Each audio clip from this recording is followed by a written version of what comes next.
How to use Zelle with Wells Fargo app. So hello guys, welcome back to my YouTube channel. In this video I'll be discussing about how to use Zelle with Wells Fargo app. So first thing first, just head over to your Wells Fargo application, or you can also log in via your browser to successfully log into your or sign into your online account.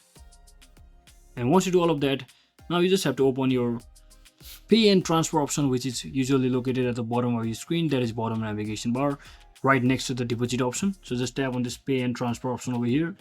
And once you tap on that, you should select the option that is Zelle.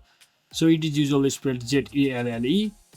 So once you select that, just select send, choose an existing recipient or add a new one by entering their email or US phone number. And then simply enter the amount you want to send and select the funding account and review and confirm the transaction. And once you confirm the transaction, just select request, choose a recipient from your list or add a new one and enter the amount you're requesting and review the details.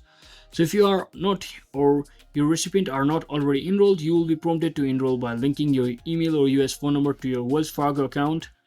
And you can manage your payment profiles such as email or phone number in Zelle preference to ensure they are up to date.